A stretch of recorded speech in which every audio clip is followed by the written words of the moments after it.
estimados estudiantes, bienvenidos a la clase de literatura. Como saben, soy su profesora Mercedes Pando. El día de hoy vamos a ver un tema muy interesante, así que les voy a pedir mucha atención a cada uno de ustedes. Vamos a empezar la clase, no sin antes decirles que espero que se encuentren todos bien en casa y que estén siguiendo los protocolos, las indicaciones. Bien, chicos, ahora sí vamos a empezar la clase. Les pido su atención, por favor. Empezamos. Muy bien, chicos, el día de hoy nos toca el tema literatura romántica de Europa y América. Vamos a hablar de Gustavo Adolfo Bécquer y de Edgar Allan Poe. Empecemos primero por el contexto histórico. Bien, en esta época, chicos, se da el liberalismo, también la independencia de las colonias hispanoamericanas, es decir, todos los países conquistados, entre comillas, por los españoles, se empiezan a independizar, ¿no? Cada uno se independiza como nación y, empiezan a tener sus propios gobernantes, ¿no? Se deslindan de España, ¿no? Ya dejan de ser colonias, ¿no? Muy bien. Hablemos un poco sobre las características, chicos. Las características del romanticismo son principalmente el anhelo de libertad artística, de espacio y tiempo también. Abarcó todos los géneros y se da la revaloración de la naturaleza, ¿no?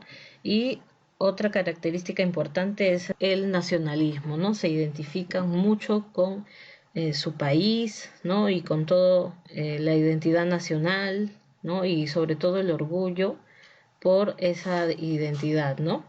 Ya hemos hablado en las clases anteriores sobre el romanticismo, ¿no? Entonces ya sabemos las características, ya sabemos de qué trata, ¿no?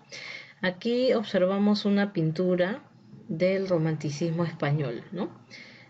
Refleja un poco las características, ¿no? El amor, la libertad artística, ¿no? Están retratando a dos amantes, ¿no? Expresando su amor a la luz de la luna, ¿no? Muy bien, chicos, ahora vamos a hablar de Gustavo Adolfo Bécquer. Gustavo Adolfo Bécquer fue llamado el Cisne de Andalucía. Nació en Sevilla y su nombre era Gustavo Adolfo Claudio Domínguez Bastida. Quedó huérfano a los 10 años y estudió pintura y humanidades en Sevilla. Perteneció a un romanticismo tardío. Sus poesías fueron inspiradas por Julia Espín, Elisa Guillén y Casta Esteban. Tuvo 3 musas entonces, ¿no? Bien, en 1854 se trasladó a Madrid, donde pasó penurias económicas y cayó enfermo. Escribió en varios periódicos para ganarse la vida y adaptó obras de teatro francés. En 1858, durante la estancia en Sevilla, cayó enfermo, ¿no? Y mientras se reponía, escribió su primera leyenda. En 1861 se casa con Casta Esteban. El matrimonio será un fracaso y acabarán separándose en 1868, aunque Casta Esteban volverá a cuidar a sus hijos y a su marido gravemente enfermo en 1870, ¿no? Entonces fue finalmente una buena mujer, ¿no? Para él, que lo ayudó con sus hijos y también a cuidarlo en el tiempo que él ha estado enfermo, ¿no? Incluso hasta el momento de su muerte, ¿no? Gustavo Adolfo Bécquer es considerado el segundo poeta amoroso español. Es de carácter tímido y soñador. Tiene influencias del romántico Heine. En el dibujo destaca su gran técnica y su mundo interior. Hablemos un poco de las obras de Gustavo Adolfo Bécquer. Tenemos las rimas de Bécquer, las famosas rimas. Reúne 79 poemas de forma sencilla y variada y de tono melancólico, en los que expresa sus sueños y dolores. Los temas se basan en el amor, la melancolía, la soledad y la muerte también. Tenemos también las leyendas. Leyendas reúne relatos donde destacan los temas de lo exótico, la muerte y la ultratumba, el embrujamiento y la hechicería, el tema religioso y lo animista. Poseen un carácter íntimo que evocan al pasado histórico y se caracterizan por una acción verosímil con una introducción de elementos fantásticos o insólitos. Tenemos también sus cartas, ¿no? Que son cartas literarias a una mujer, cartas desde mi celda, también tiene historias de los templos de España. Cartas desde mi celda está dividida en 9 cartas que fueron escritas en el monasterio de Veruela y publicada en el periódico madrileño El Contemporáneo. Son cartas que plantean un doble viaje físico y simbólico. En Historias de los Templos de España es un libro publicado en vida, ¿no? Bien, tenemos las rimas, ¿no? Que como ya dijimos es una recopilación de 91 poemas de los diarios El Contemporáneo, ¿no? El Museo Universal y la Ilustración de Madrid, en el Museo Universal y en la Ilustración de Madrid, ¿no? En esos 3 periódicos. Presentan con sujeción a una métrica de endecasílabos, es decir, 11 sílabas, heptasílabos y a veces una combinación. Los versos son cortos y con rima asonante, es decir, con una rima sencilla, ¿no? Solo riman las vocales, ¿no? Las vocales finales. Bien, los temas fueron fuerza creadora del poeta, pasión frustrada, deseo amoroso, aparición súbita del sentimiento amoroso y amor platónico. Vamos a leer un poco las rimas de B. Bien, aquí en las diapositivas les he puesto una portada de las rimas de Gustavo Adolfo Bécquer, ¿no? Bien, dice: no digáis que agotado su tesoro de asuntos falta, enmudeció la lira, podrá no haber poetas, pero siempre habrá poesía. Mientras las ondas de la luz al beso palpiten encendidas, mientras el sol las desgarradas nubes de fuego y oro vistas, mientras el aire en su regazo leve perfumes y armonías, mientras hay en el mundo primavera, habrá poesía.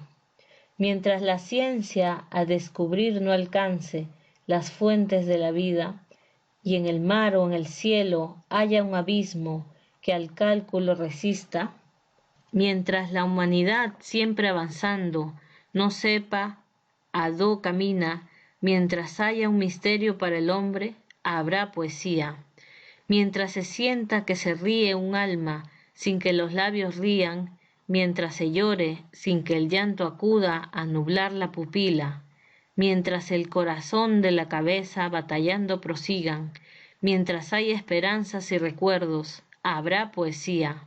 Mientras haya unos ojos que reflejen los ojos que los miran, mientras responda el labio suspirando al labio que suspira, mientras sentirse puedan en un beso 2 almas confundidas, mientras exista una mujer hermosa, habrá poesía. Muy bien, chicos, aquí al lado de cada estrofa tenemos un análisis de los temas, ¿no? En la primera estrofa hay un diálogo, ¿no? La tradición poética, la música transmitida de generación en generación, ¿no? Aquí habla de los trovadores. En la segunda estrofa habla de la luminosidad del beso, ¿no? Que es la perduración del afecto, ¿no? A través de un beso. En la siguiente estrofa nos habla de la poesía, ¿no? La sensación que transmite sensaciones, conocimientos, sensibilidad, juventud, belleza y florecimiento. En la siguiente estrofa habla de la limitación del saber científico, ¿no? Que no se podrá descifrar, ¿no? La idea del progreso, ¿no? Habla de la idea del progreso y que solo Dios sabe todo el misterio, ¿no? Que hay en la vida, ¿no? La siguiente estrofa habla sobre el afecto y la expresión exterior del mismo, ¿no? Dolor, la alegría. También habla acerca de la pasión y la razón, ¿no? La siguiente estrofa habla entre un conflicto que hay entre la razón y el sufrimiento. La siguiente estrofa nos habla del amor, la comunicación a través de la mirada, la palabra, ¿no? La palabra como medio de comunicación, ¿no? Y las miradas también. La última estrofa nos habla de la belleza, ¿no? La belleza que existe en una mujer, ¿no? Que se expresa en una mujer. Muy bien, chicos, ahora vamos a hablar de forma breve sobre Edgar Allan Poe. Aquí tenemos la rima cuarta, que es la rima que hemos leído, ¿no? Muy bien. Ahora sí vamos a hablar de Edgar Allan Poe. ¿Quién es Edgar Allan Poe? Es un escritor nacido en Boston, Estados Unidos, en el año 1809, ¿no? Él quedó huérfano a los 13 años y fue adoptado por John Allan. Él se casó con Virginia Clem, que murió unos años después de tuberculosis, ¿no? Ello, junto con sus pesadillas, lo inspiraron a escribir poesías melancólicas y relatos de terror por el profundo dolor que sentía, ¿no? Bien, en Boston publicó anónimamente su primer libro de poemas, que se llama Tamerlán y otros poemas. En 1843 aparece el cuento El escarabajo de oro. Bien, su obra posee una gran construcción argumental. Sus cuentos sobresalen por la morbidez de su inventiva. Sus relatos tratan en forma novedosa la crueldad, la tortura y la venganza. Él fue adicto al opio y al alcohol. Bueno, es conocido también como el padre del cuento policial y el cuento de misterio, ¿no? Él muere debido a sus excesos, ¿no? Con el alcohol y a una vida desordenada. Se dice que lo encontraron afuera de un bar, inconsciente, y unos días después falleció. Hablemos un poco sobre sus obras. Tenemos, como ya mencionamos, Tamerlán y otros poemas, fue su primer poemario. El segundo fue El Cuervo. Y entre sus libros de cuentos tenemos narraciones extraordinarias, dentro del cual están La caída de la casa Usher, con el que inaugura los relatos de terror, y también tenemos El gato negro. Con Los crímenes de la calle Morgue se convierte en el padre de los relatos policiales. Tenemos también su obra Las aventuras de Arthur Gordon Pym y Filosofía de la composición. Edgar Allan Poe también fue un crítico literario. Bien, aquí tenemos en el libro una lista de algunos de los cuentos de narraciones extraordinarias. Los crímenes de la calle Morgue, La caída de la casa de Usher, El pozo y el péndulo, El corazón del ator y El gato negro.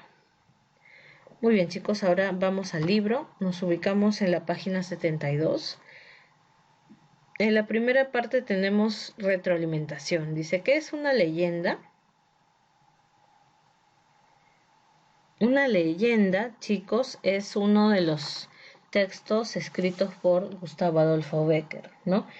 Reúne relatos donde destacan los temas de lo exótico, la muerte, ¿no? Entonces, es un conjunto de relatos que tocan los temas exóticos, ¿no? ¿Qué es una rima? Es también una obra de Gustavo Adolfo Bécquer, ¿no? Que reúne 79 poemas de forma sencilla y variada, de tono melancólico. Número 3. Explica las etapas del romanticismo español. A ver, el romanticismo español vive 3 etapas, ¿no? Las etapas del periodo de 1810 a 1830, la segunda etapa de 1830 a 1940, que es el inicio del romanticismo, ¿no? Con 3 representantes principales, Larra, Espronceda y el Duque de Rivas. Y el tercer periodo comprende de 1840 a 1850. Hay una corrección ahí que hacer en el libro. Dice 1940, pero debe decir 1840. Bien, el tercer periodo es desde el año 1840 a 1850, que es el romanticismo nacionalista con Zorrilla. Bien, y a ese periodo también pertenece Gustavo Adolfo Bécquer, ¿no? El romanticismo tardío. Bien, pregunta 4. ¿Qué es un relato corto? Un relato corto es una especie de narración breve, ¿no? Número 5. Escribe 2 características de Edgar Allan Poe. Vamos a escribir entonces dos características, chicos, de Edgar Allan Poe. Bien, Edgar Allan Poe fue un excelente narrador, ¿no? Sus cuentos sobresalen por la forma en la que él habla sobre la crueldad, la tortura y la venganza, ¿no? También es considerado padre del cuento policial y de misterio. Bien, chicos, ahora seguimos trabajando en clase. Dice, escribe los espacios en blanco, el nombre de autores románticos según se indica. En Alemania, ¿a quién tenemos, chicos? Ya hemos visto la clase pasada, ¿no? El representante de Alemania. De España tenemos a Gustavo Adolfo Bécquer, ¿no? En Estados Unidos tenemos a Edgar Allan Poe y en Inglaterra también tenemos otro representante, ¿no? Ustedes van a responder esa parte, chicos. En la pregunta número 2 de la página 73 tenemos, ordena las letras y descubrirás el nombre de 3 obras de Bécquer. Bien, después tenemos la sopa de letras y finalmente verificando el aprendizaje. En verificando el aprendizaje, ya saben, tenemos que marcar la alternativa más adecuada, ¿no? Vamos a trabajar entonces hasta la página 74. Bien, chicos, ya saben que tenemos que resolverlas juntos y después me tienen que enviar al medio que ya saben qué medio usamos, ¿no? Muy bien, chicos, hasta aquí llegamos entonces. Ahora les cuento que la tarea es hacer un organizador gráfico sobre una de las obras vistas hoy en clase. Puede ser de Gustavo Adolfo Bécquer o de Edgar Allan Poe. Después tenemos que añadir un comentario crítico sobre su obra, ¿no? Bien, sobre Edgar Allan Poe, chicos, no hemos tenido mucho tiempo para conversar, pero Edgar Allan Poe es un excelente narrador y también es un reconocido poeta, ¿no? Famoso sobre todo por su poema El Cuervo y también sobre todo por sus narraciones extraordinarias, ¿no? Es muy conocido el cuento de El gato negro, el corazón delator, sobre todo, ¿no? Muy bien, chicos, los invito entonces a leer, a conocer un poco más sobre la obra de Edgar Allan Poe. Bien, chicos, hasta aquí llegamos entonces y nos encontramos en la videoconferencia. Cuídense mucho y muchas gracias por la atención prestada. Muy bien, chicos, espero que les haya gustado la clase de hoy y que hayan aprendido un poco más. Espero que apliquen lo aprendido hoy en su vida cotidiana, en su vida diaria. Es muy importante aplicar lo que vamos aprendiendo día a día. Bien, chicos, los felicito a cada uno de ustedes también por estar estudiando, poniendo todo su esfuerzo, ya que cada uno está cumpliendo un rol hoy en día, ¿no? Ustedes como estudiantes. Muy bien, chicos, les agradezco también por la atención y nos vemos en la siguiente clase. Cuídense mucho.